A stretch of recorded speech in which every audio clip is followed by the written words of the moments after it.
नमस्कार मंडळी, welcome back to my channel. मी डॉक्टर स्मिता. कडक उन्हाळ्यानंतर येणारा पावसाळा सगळ्यांना हवाहवासा वाटतो, पण पावसाळा आपल्यासोबत अनेक आजारांनासुद्धा घेऊन येत असतो.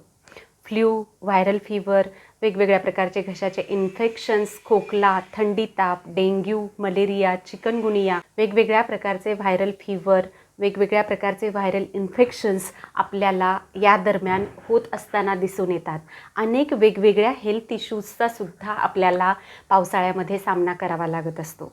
कारण या दरम्यान आपली प्रतिकारक क्षमता कमी झालेली असते, आपली पचनसंस्था नाजूक झालेली असते आणि म्हणून पावसाळ्यामध्ये काही गोष्टींची आपण जर खबरदारी घेतली तर पावसाळा आपल्याला छान प्रकारे एन्जॉय करता येईल. अगदी थोडी बेसिक काळजी जरी आपण घेतली तरी यातल्या बऱ्याच गोष्टी आपल्याला टाळता येण्यासारख्या आहेत आणि म्हणूनच या दरम्यान आपलं शरीर निरोगी ठेवण्यासाठी 12 महत्त्वाच्या गोष्टी आज मी तुम्हाला सांगणार आहे. या गोष्टी जरी तुम्ही करेक्टली फॉलो केल्या तरीसुद्धा पावसाळ्यात होणारे अनेक हेल्थ इश्यूज तुम्हाला टाळता येतील. नेहमीप्रमाणे या सगळ्या गोष्टी आपण सायंटिफिक वेमध्ये समजून घेणार आहोत, त्यामुळे नक्की हा व्हिडिओ शेवटपर्यंत पाहत राहा.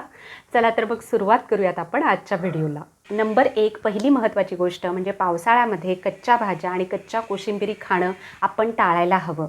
कारण या दरम्यान सगळीकडे चिखल असतो, घाण असते आणि त्यामुळं भाज्यांवरती सुद्धा जंतूंचा प्रादुर्भाव असतो आणि त्यामुळं आपल्याला डायरेक्टली जंतू संसर्ग होण्याची खूप जास्त शक्यता असते. बऱ्याच लोकांना भाज्या कच्च्या खाण्याची सवय असते, कोशिंबिरी भरपूर प्रमाणात घेण्याची सवय असते. ही सवय खरोखर हेल्दी आहे, पण पावसाळ्यामध्ये भाज्या घेताना आपण त्या स्वच्छ धुवून घेतल्या पाहिजेत. 5-6 पाण्याने भाज्या धुतल्या पाहिजेत आणि मग वाफवून थोड्याशा मग त्या आपल्या आहारामध्ये घेतल्या पाहिजेत. पालेभाज्या या दरम्यान सहज उपलब्ध होत असतात. पालेभाज्या आहारात घेताना सुद्धा आपल्याला त्या 5 ते 6 पाण्याने स्वच्छ धुवायला हव्यात आणि मगच त्या आहारात घ्यायला हव्यात. कारण या दरम्यान हवेमध्ये आर्द्रता जास्त असते, वातावरणामध्ये असणारं मॉइश्चर, ह्युमिडिटी यामुळं भाज्या कुजण्याचं प्रमाण या दरम्यान वाढत असतं आणि त्यामुळं जंतुसंसर्ग होण्याची भीती असते. म्हणून पालेभाज्या घेताना किंवा कच्च्या भाज्या खाताना आपल्याला त्या व्यवस्थित स्वच्छ करून घेणं खूप गरजेचं आहे. तुम्ही वाफवून त्या घेऊ शकता. नंबर 2, दुसरी महत्त्वाची गोष्ट म्हणजे पावसाळ्यामध्ये नेहमी ताजं अन्न आपण घ्यायला हवं. आहारामध्ये नाचणी, ज्वारी, हातसडीचा तांदूळ याचा समावेश आपल्याला करायला हवा. भाकरी, थालीपीठ, पराठे, वरण भात, तूप, लिंबू, वेगवेगळ्या प्रकारचे रसम तुम्हाला घेता येतील. वेगवेगळ्या प्रकारचे सूपसुद्धा तुम्हाला आहारामध्ये घेता येतील. थंड शिळं अन्न, आंबवलेले, तळलेले पदार्थ, कच्चे पदार्थ किंवा वॉटरी फूड्स म्हणजे भरपूर पाणी ज्या पदार्थामध्ये आहे असं अन्न आपण या दरम्यान घेणं टाळायला हवं. कारण आपली पचनसंस्था या दरम्यान नाजूक झालेली असते. पावसाळ्यामध्ये फॉलो करण्यासारखा एक महत्त्वाचा रूल, एक महत्त्वाचा नियम म्हणजे या दरम्यान आपण उकळलेलं आणि भाजलेलं अन्न घ्यायला हवं. भरपूर लोकांना ताक घेण्याची सवय असते, तर पावसाळ्यामध्ये ताक किंवा लस्सीचं प्रमाणसुद्धा आपल्याला कमी करायला हवं. नंबर 3, तिसरी महत्त्वाची टिप म्हणजे पावसाळ्यामध्ये वेगवेगळ्या प्रकारच्या कडसर चवीच्या किंवा तुरट चवीच्या भाज्या उपलब्ध असतात आणि त्या आवर्जून आपण आपल्या आहारामध्ये घ्यायला हव्यात. उदाहरणार्थ पडवळ, दोडका, कारलं, भेंडी, तोंडली, पिवळा भोपळा, दुधी भोपळा यासारख्या भाज्या बाजारामध्ये अगदी सहज उपलब्ध होतात आणि या आपल्याला या दरम्यान आरोग्यकारकसुद्धा असतात. नंबर 4, चौथी महत्त्वाची टीप म्हणजे आहारामध्ये लिंबू आणि आवळ्याचा अगदी सढळ हाताने आपण वापर करायला हवा.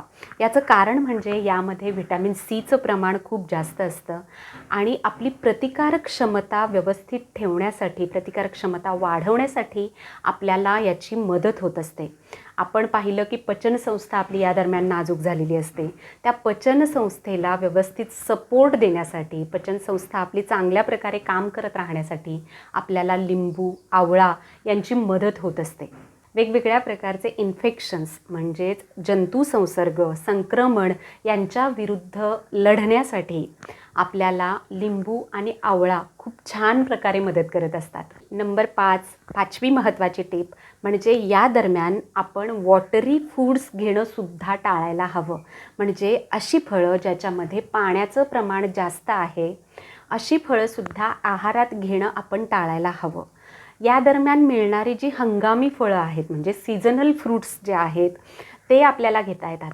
उदाहरणार्थ जामून आहे किंवा पपया आहे, डाळिंब आहे, यासारखी जी फळं आहे ती तुम्ही घेऊ शकता. पण वॉटरी फूड्स आपल्या पचनसंस्थेवरती ताण आणू शकतात. त्यामुळं रसदार फळं जी आहेत, पाणीदार फळं जी आहेत, उदाहरणार्थ कलिंगड आहे किंवा खरबूज आहे, मस्कमेलन ज्याला आपण म्हणतो, किंवा काकडी, यासारख्या गोष्टी आपण आहारात घेणं या दरम्यान टाळायला हवं.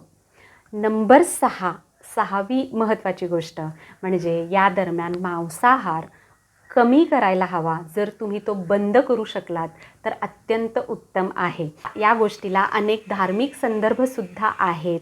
चातुर्मास पाळण्याचा सल्ला आपल्याला आपल्या पूर्वजांनी दिलेला आहे. पण यामागे वैज्ञानिक काही तथ्यसुद्धा आहेत. या गोष्टीमागे काही वैज्ञानिक कारणंसुद्धा आहेत. हवेमध्ये, पाण्यामध्ये असणारे बॅक्टेरिया किंवा पॅथोजन्स जे आहेत ते प्राण्यांनाही इन्फेक्ट करत असतात. प्राणीसुद्धा आजारी पडत असतात. याचं दुसरं कारण म्हणजे हा काळ हा प्राण्यांचा प्रजनन काळ असतो, त्यांचा ब्रीडिंग सीझन असतो. आणि याचं तिसरं महत्त्वाचं कारण म्हणजे या दरम्यान आपली पचनसंस्था नाजूक झालेली असते. त्यामुळं जड अन्न, चरबीयुक्त अन्न खाणं आपण टाळायला हवं. त्यामुळं पावसाळ्यामध्ये मांसाहार हा टाळायला हवा. तुम्ही संपूर्णपणे टाळू शकलात तर अत्यंत उत्तम आहे. अन्यथा तुम्ही त्याचं प्रमाण कमी करू शकता. नंबर 7वी महत्त्वाची गोष्ट म्हणजे या दरम्यान पाणी स्वच्छ आहे आपलं याची आपण काळजी घ्यायला हवी. पाणी तुम्ही उकळवून घेऊ शकता किंवा फिल्टर्ड वॉटर घेऊ शकता. कारण दूषित अस्वच्छ पाण्यामुळं वेगवेगळ्या प्रकारचे वॉटरबॉर्न डिसीजेस होण्याची शक्यता असते. जसं की डायरिया, लूज मोशन, गॅस्ट्रोएंटरायटिस किंवा कावीळ यासारखे आजार म्हणून पावसाळ्यामध्ये अगदी प्रामुख्यानं आपल्याला दिसून येत असतात. त्यामुळं आपलं पिण्याचं पाणी हे स्वच्छ असायला हवं, फिल्टर्ड असायला हवं किंवा उकळवलेलं असायला हवं. नंबर 8वी महत्त्वाची गोष्ट म्हणजे स्ट्रीट फूड खाणं आपण या दरम्यान टाळायला हवं. अगदी खायचंच असेल तर खात्रीलायक ठिकाणी जिथं हायजीनची काळजी घेतली जाते अशा ठिकाणी तुम्ही खाऊ शकता. याचं कारण म्हणजे दूषित अन्नामधूनही वेगवेगळ्या प्रकारचे जंतू संसर्ग होत असतात. आपण बाहेर जे चाट किंवा पाणीपुरी यासारखे पदार्थ खातो त्यामध्ये वेगवेगळ्या प्रकारच्या चटण्यांचा वापर केलेला असतो, ज्यामध्ये कोथिंबीर असते, पुदिना असतो. आणि या दरम्यान हवेमध्ये ह्युमिडिटी, मॉइश्चर जास्त असतं, हवेमध्ये आर्द्रता जास्त प्रमाणात असते आणि त्यामुळं त्यावरती बुरशी किंवा अमिबा यासारखे सूक्ष्मजीव वाढीला लागत असतात आणि त्यामुळं वेगवेगळ्या प्रकारचे जंतू संसर्ग होण्याची दाट शक्यता असते.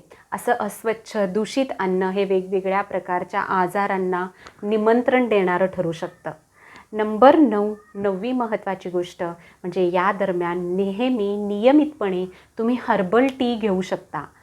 यामुळं सुद्धा आपली प्रतिकारक क्षमता वाढायला मदत होते. आलं, लवंग, दालचिनी, काळी मिरी, सुंठ, बडीशेप, तुळशीची पानं या सगळ्या गोष्टी किंवा यातील कुठलंही एखादं कॉम्बिनेशन करून तुम्ही काढा बनवू शकता किंवा हर्बल टी बनवू शकता. आणि असे लोक ज्यांना सतत इन्फेक्शन्स होत असतात, रिस्पायरेटरी इन्फेक्शन्स होत असतात, अशा लोकांना हा काढा अगदी इन्स्टंट रिलीफ देणारा असतो. हे जे डिकॉक्शन आहे हे आपल्याला इन्स्टंट रिलीफ मिळवून देणारं असतं. बऱ्याच लोकांना सांध्यांचा त्रास असतो. सांध्यांमध्ये जर तुम्हाला वेदना होत असतील तर अशा वेळेला आल्याचा वापर तुम्ही आवर्जून आहारामध्ये करायला हवा. कारण त्यामुळं सांध्यांमधला दाह, काठिण्य कमी होण्यासाठी मदत होत असते. त्याचबरोबर दूध, हळद याचासुद्धा आपल्याला आपल्या आहारामध्ये छान प्रकारे वापर करता येतो. रात्री झोपण्याआधी दूध, सुंठ, हळदसुद्धा तुम्हाला घेता येते. हळद आपल्याला संक्रमणांपासून दूर ठेवण्यासाठी मदत करते, आपली प्रतिकारक क्षमता वाढवण्यासाठी मदत करत असते. नंबर 10वी महत्त्वाची टीप म्हणजे पाणी व्यवस्थित घेणं. या दरम्यान तहान कमी लागत असते, पण तरीसुद्धा दिवसभरातून कमीत कमी 10 ग्लास पाणी आपण पिलं पाहिजे.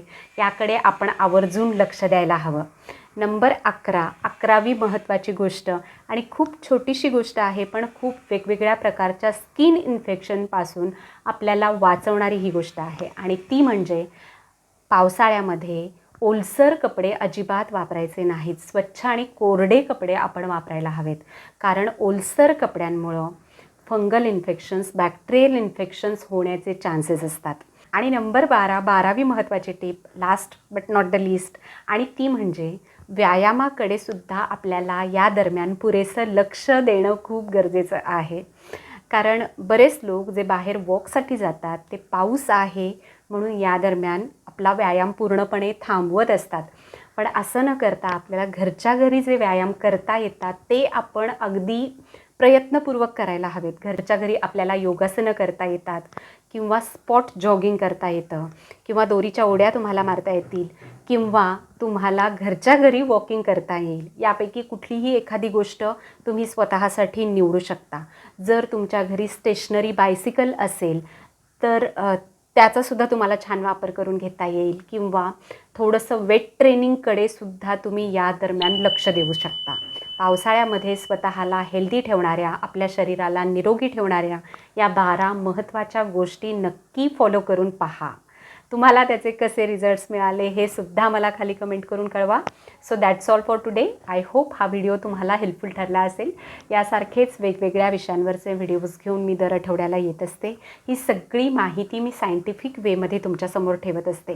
त्यामुळं जर तुम्हाला अशा वेगवेगळ्या विषयांमध्ये इंटरेस्ट असेल तर नक्की चॅनलला सबस्क्राईब करा. चॅनल सबस्क्राईब केलं असेल तर खाली दिलेल्या बेल आयकॉनला प्रेस करा, जेणेकरून मी व्हिडिओ अपलोड केल्यानंतर तुम्हाला त्याचं नोटिफिकेशन मिळेल आणि तुमचा कुठलाही व्हिडिओ मिस होणार नाही. व्हिडिओ आवडला असेल तर नक्की लाईक करा, शेअर करा आणि चॅनलला सबस्क्राईब करा. So thank you very much. पुन्हा भेटूया पुढच्या व्हिडिओमध्ये.